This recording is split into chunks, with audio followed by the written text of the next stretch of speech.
Barbara. I'm so happy to have this forum today, this morning for some of you, the afternoon for others, because it's a subject which is very, very dear to our heart, because it has been a movement which started, as Philip said, in the beginning of the century, got some pace at the end of the first decade, that people suddenly, because of the freedom of being wired, understood that they don't necessarily have to be in the city, in an urban environment, and that possibly another life is possible in nature with good air and good food and better prices for houses and rents, and possibly better connections with the community and neighbors and so on. This really, of course, as we all know, became a mega world movement during COVID.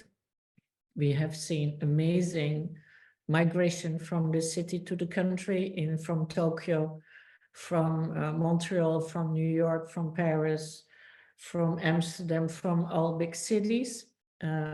Personally, for a while, I was in Normandy, and I could witness how little fishermen's houses were bought up by phone because people were anxious that there would not be anything left. And so we have seen that there has this major shift, changing the idea of real estate, changing also the country. First of all, I'm waiting for the day that this will have an effect on elections, because that might at one point, turn around to another color. But especially it's completely changing smaller cities, secondary cities and villages, because the people who decided to give their life this big turn also decided not to become countrified. So it's very different from the movements in the hippie period, when people would go out of the city to herd goats and make some form of sheep cheese and marmalades. That we have seen some very cute movies also about that. I remember somebody being treated by her veterinarian for disease, which was wonderful. But this is not what is happening now. What is so interesting today is that when we move out of the city, whether it's permanently or on a sort of back and forth momentum, we do take the city and the culture also into the countryside. And I think this is what's going to make a very, very big change in the future, is that, and in that book, that famous book of the farm of the future, it started with a guy who was dressed like a gentleman farmer on a big field, but the field was the roof of a building in the city. And the other big sort of second slide was a futuristic home with a very contemporary lady, and this was in the country. So there was absolute reversal of values, if you want. And what we see now is that the fact that there is this move away from an urban need, maybe also, makes that even the city is getting more rural. First of all, getting more green because of new architecture, but also because old buildings are transformed into farms and parks and so on. There is more space in the future to green the cities.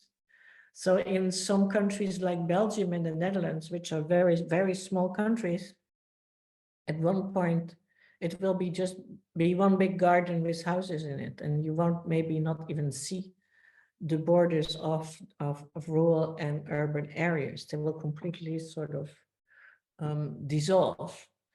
And all this makes that people do decide much more personally and driven on their destiny, that there's real choices made, and that this leads to great new adventures in business, in hospitality, in food, in gardening, in craft, in art, in wellness, theater, and so on. So it's a very, very big sort of, I call it sometimes the age of the amateur. It's really the amateur in us, which is starting to do fantastic things.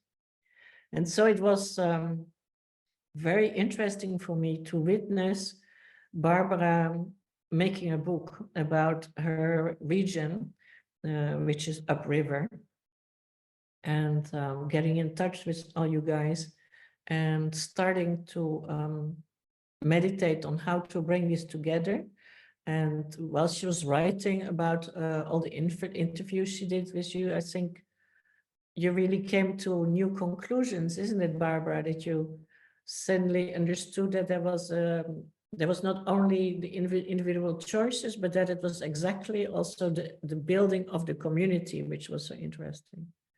And yes, and the deeper I went into that, the more I realized that that was the case. It was kind of a hunch I had over COVID when you were just looking at, for instance, on Instagram, and saw that there appeared to be some kind of community, but obviously a lot of things on Instagram aren't exactly what you think they are. But once I fanned out into the valleys around where we live, it became quite clear that several people, and several of them are in today's presentation, were really doing what they were doing, not so much just for their own kind of household, which is kind of an old-fashioned, become an old-fashioned or more our generation concept, but it was something that they did for their community. And their community may have been their community from Brooklyn, that what during the COVID was kind of wanting to get out of the city because the city was a nightmare. So they opened up like granny annexes, the garages, sheds in the back, and they converted them into bedrooms for their friends that then eventually became Airbnbs. And it's difficult to even explain it as linear as that, because I don't think it was linear. It was very organic. It happened everywhere, and it just happened, and then everything started to touch, and then it became one bigger thing. And that's what I'm still happening everywhere. I still hear people try, buying country houses also in France. Right. Yeah. And then having the idea to bring in photography there, to have artists in residence and stuff like that. So there is many people still in this process. Oh, totally. It's not ended with COVID. It started with COVID, and it's an ongoing avalanche. Yeah.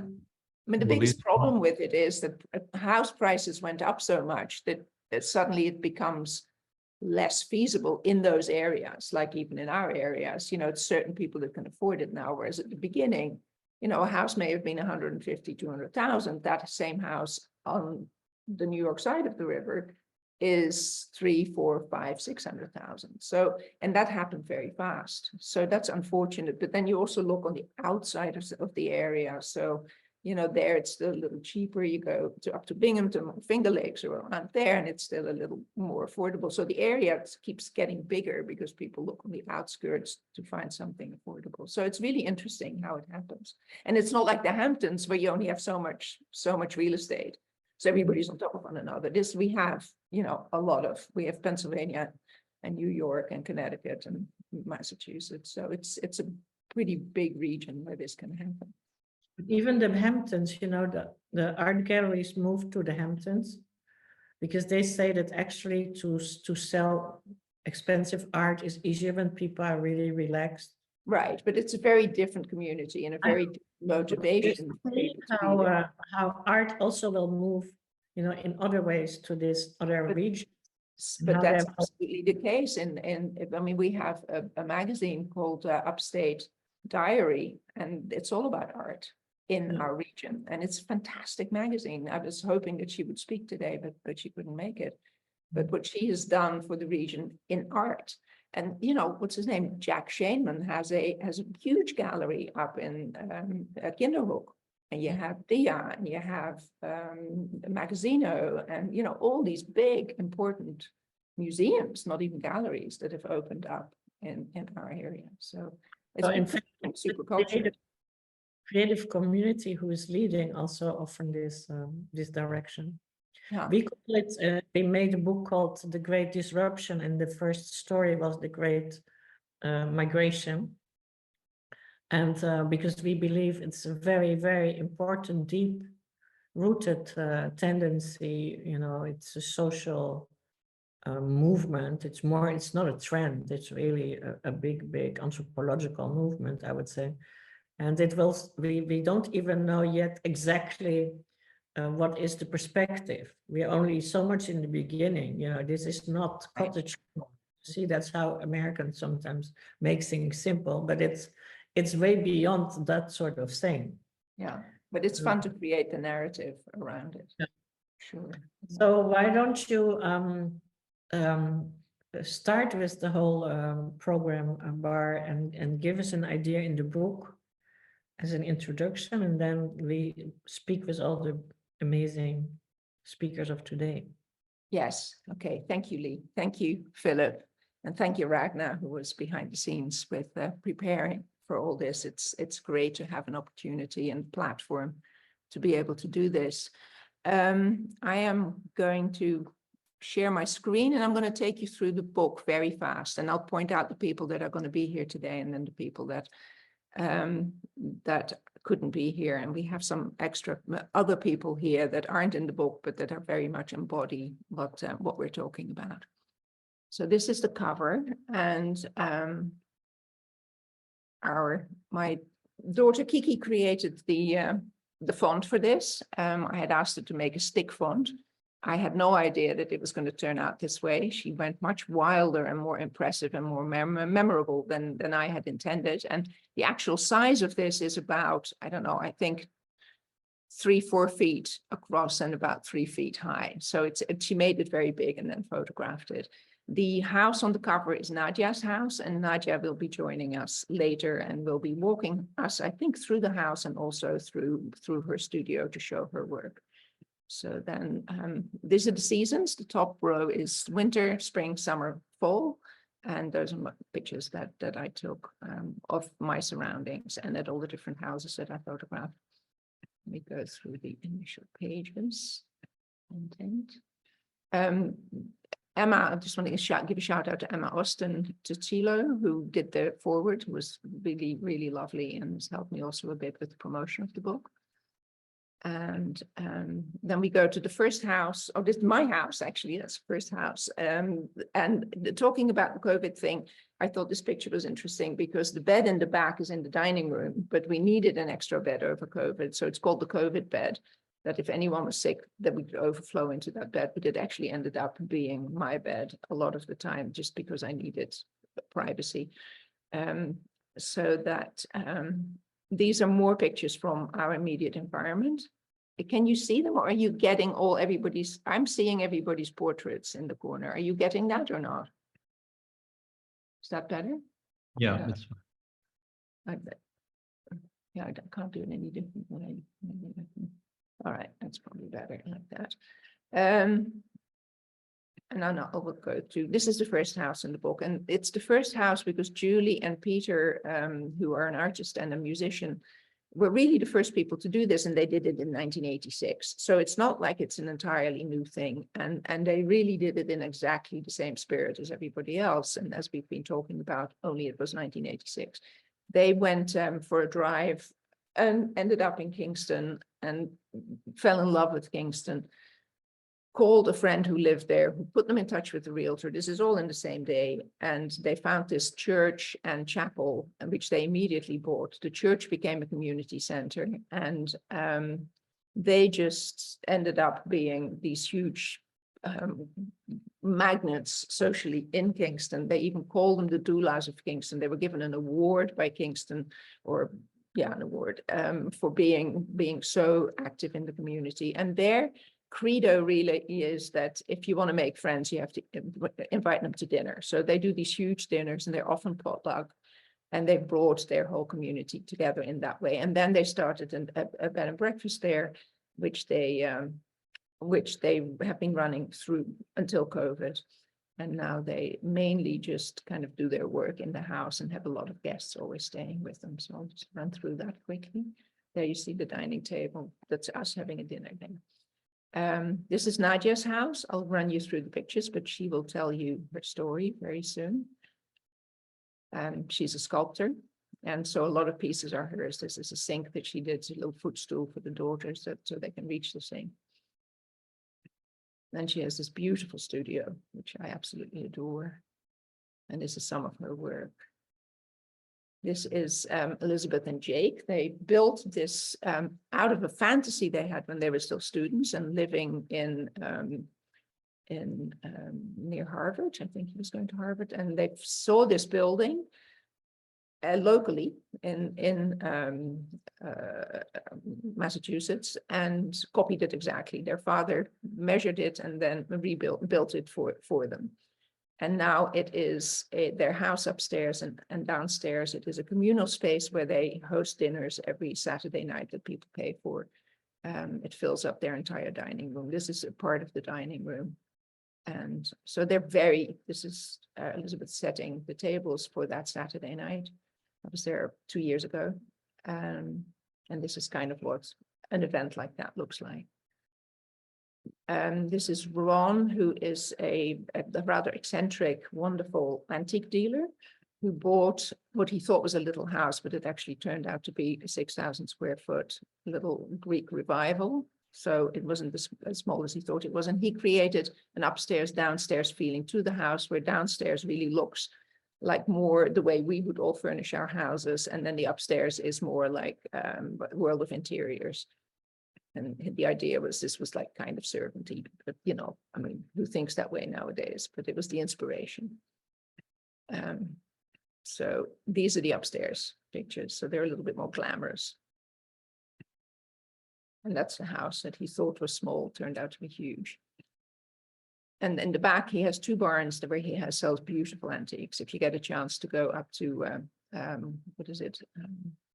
Oh, God, it's near Kingston. I'm sorry, I forget the name right now. But, Stonebridge, that's it. And this is Tom and Anna's house.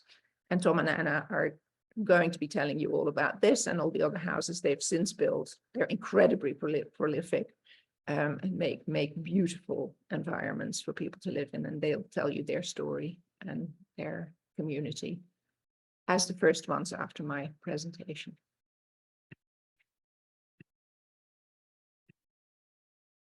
This was the first space they did, and everything they're doing now kind of came out of this first project they were given, which was at Seminary Hill, was an old boarding house, which they fixed up.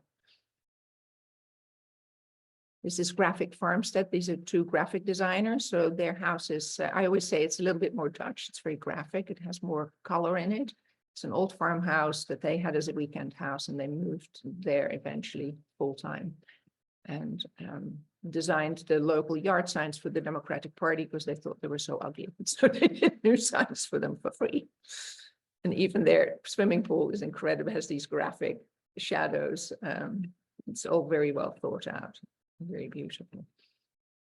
This is Todd and Carter. Carter will be presenting later, so I'll just run you through this quickly, and then he will explain the full concept of their spaces. Again, they're also incredibly prolific and have created a lot of beautiful houses, are very, very present on Instagram and just wildly beautiful.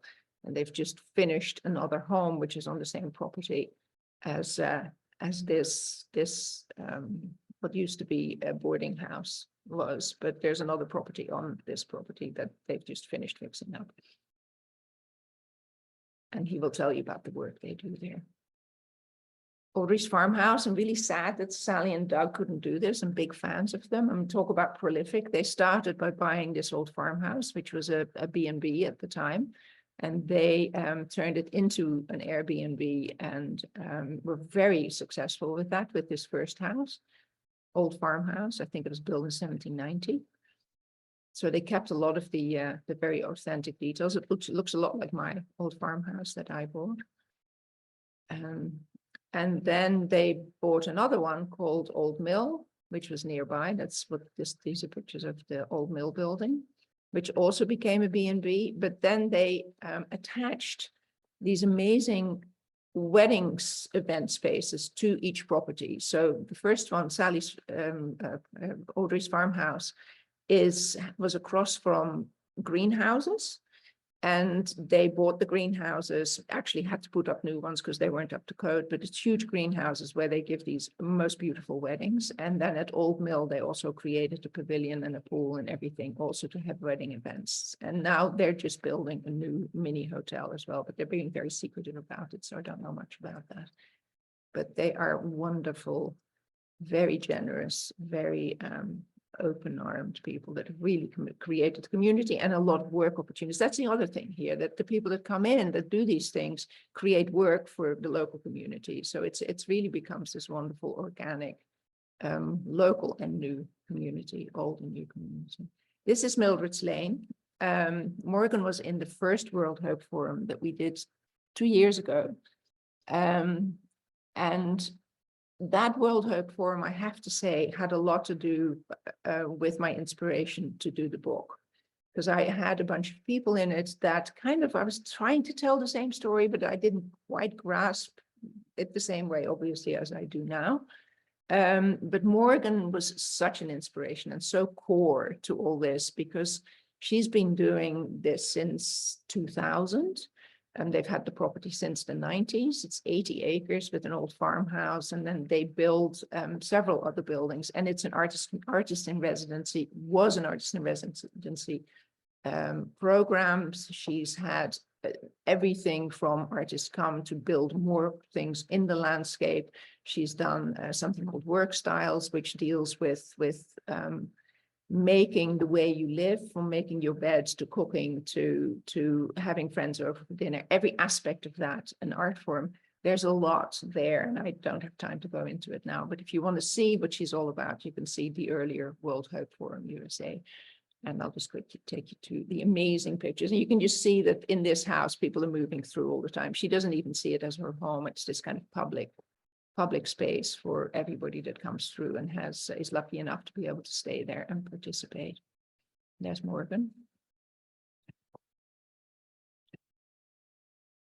And it's, for us, it was home away from home. We spent every Saturday, and George will know this because he was part of that. We spent every Saturday during COVID here, but not inside, but outside. In fact, under this tree. You recognize this, George. This was us over COVID. All of us, our families. So it was pretty lovely. And then this just shows some of the art they put in the landscape. This was a Bruegel painting that we copied. This was a table set in the landscape. So it's very much integrated. People stay in that tent. And that's kind of what the events look like. This is Laura's place. Laura was in the previous World Hope Forum too, and is also presenting today. So I'm just going to run through quickly. This is her cat, who was in every single photograph, couldn't get him out. Had to Photoshop him out. And all her wonderful little things. And she also has an outpost where she sells a lot of this kind of lifestyle feeling. And she does these nature walks, but she will tell you about that later. This is Betty, who lives near Laura, and they collaborate. She had a tiny little cabin that they made big over COVID. They suddenly had the time and the workforce to be able to help them. So they created this new, but this was the way the little cabin used to look. So they've now got a much bigger house on a beautiful lake. And she's an artist who works a lot with elements from nature, like you can see here. And then last but not least, our dear friends, Diane and Yuda, who we spend a lot of time with. They're very private. They're not on any social media. They've had this little chapel for a very long time. It's actually an old schoolhouse, looks like a chapel. Yuda built all these walls, and the amazing thing is that there were no rocks on his property at all. He collected all these from local farmland where the farmers didn't want the rocks. So there was kind of an exchange that he cleared the land and then he got to keep them. He's this giant man that loves moving rocks. And they kept the blackboards from the school. And they work with color. They make their work, their company is making crayons themselves, which they sell to places like Sennelier and Dick Blake and people like that. And they're very good at giving elements of color to their lifestyle. That's, you can see it there. And then this is the view of the river, my river, the Delaware River, from Seminary Hill. And it gives you a good idea of how much open space there is in America and how much that means that there is possibility. I always translate all the space we have in America with possibility.